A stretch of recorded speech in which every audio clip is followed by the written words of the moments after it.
Bienvenue dans ce tout premier rendez-vous virtuel dans le cadre de la Grande Semaine des Tout-Petits 2021. C'est le premier de 3 rendez-vous. C'est le comité régional en petite enfance, la démarche Cosmos, qui vous a invité, vous, personnes et organisations qui œuvrez auprès des Tout-Petits de la région du Bas-Saint-Laurent. À la Maison Bleue, concrètement, comment ça se passe? Cette approche de périnatalité sociale. Donc, on intervient auprès des familles en situation de vulnérabilité et on suit la femme enceinte, mais on suit aussi le papa et les autres enfants. Donc, c'est vraiment une vision et une approche écosystémique. Souvent, j'image avec des cercles concentriques. Donc, il y a la maman enceinte qu'on suit à la Maison Bleue avec le papa et tous les membres de la famille et ils sont suivis par une équipe interdisciplinaire incluant médecins, sages-femmes, infirmières, travailleurs sociaux, éducateurs spécialisés, psychoéducateurs. Donc, tous les services sont sous un même toit dans une maison. Concrètement, c'est une maison bien ancrée dans sa communauté, très, très liée aux organismes communautaires et intégrée complètement dans le système de santé publique.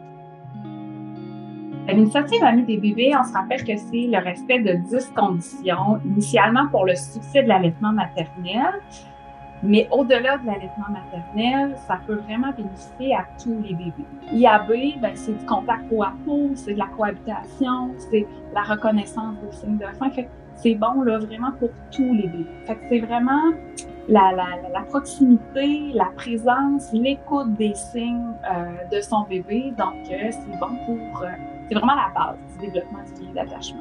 Au-delà du besoin d'être nourri, un bébé, ça a besoin qu'on le berce, qu'on lui parle, qu'on chante des comptines, qu'on fasse du contact peau à peau, qu'on donne le bain, les soins du cordon aussi, appliquer de la crème hydratante, faire des petits massages, changer les couches, faire le veau, stimuler aussi le développement de bébé. Donc, papa est très bien capable de favoriser la position ventrale pour stimuler le développement de bébé.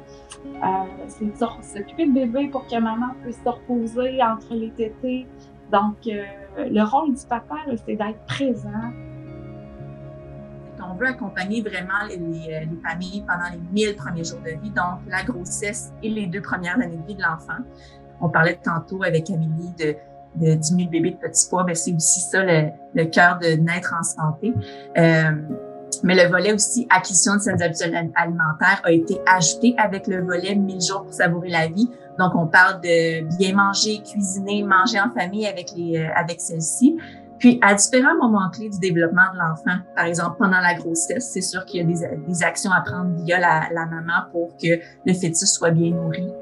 Par la suite, de 0 à 6 mois, on parle surtout de l'allaitement ou de l'alimentation du nouveau-né. Comment on parle d'alimentation à ce niveau-là. De 6 à 12 mois, on va parler d'un autre aspect de l'alimentation de l'enfant qui est beaucoup relié à l'intro des aliments, l'introduction des aliments complémentaires.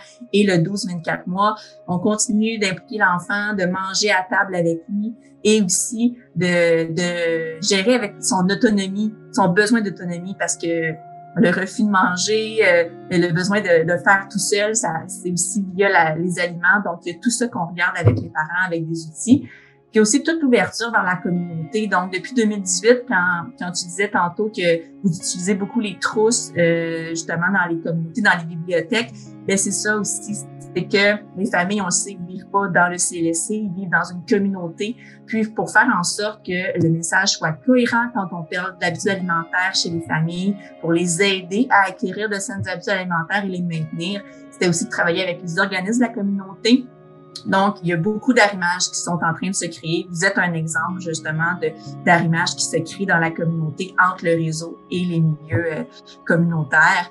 Puis, dans le fond, depuis 2018, il y a vraiment toute la trousse qu'on parle avec des outils adaptés pour les organismes de la communauté qui sont mis de l'avant pour faire en sorte que on accompagne les parents. Groupe L'Entrain fait partie et un des 5 volets du programme d'intervention en négligence.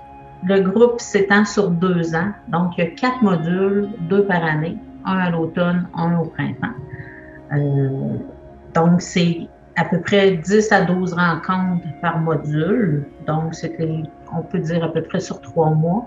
J'aime bien dire, avec l'approche participative, j'aime bien dire que j'aime danser avec les familles. Alors, parfois on avance, parfois on recule, parfois on va de côté. Alors, c'est vraiment une danse. Mais peu importe l'approche que nous utilisons, la phrase clé à retenir, c'est l'importance de créer un lien avec eux. Car chaque famille a son propre bateau, selon moi. Un paquebot, un radeau, un voilier, je pourrais en nommer jusqu'à demain. Donc, nous devons être créatifs, de s'adapter à chaque situation, car parfois, la voile est brisée. Il y a une fuite, il y a aussi une tempête, il y a de la houle, il y a aussi des beaux couchers de soleil. Alors, l'importance de travailler en équipe. Voir de façon beaucoup plus transversale, écosystémique et inclure tous les acteurs dans différents contextes, donc que ce soit sur des tables, qu'importe le niveau, que ce soit vraiment terrain en termes de services directs ou en termes stratégiques ou de réflexion, je pense que c'est important d'oublier personne pour être capable d'avoir un vrai impact et de miser sur des approches de proximité. Je le répète, la Maison Bleue, puis nous, on est parti du terrain, puis ça reste ce qui est important, c'est ça. Donc, les approches de proximité, rester proche des familles puis des tout-petits pour rester connectés sur leurs besoins et que ça soit adapté à chaque famille.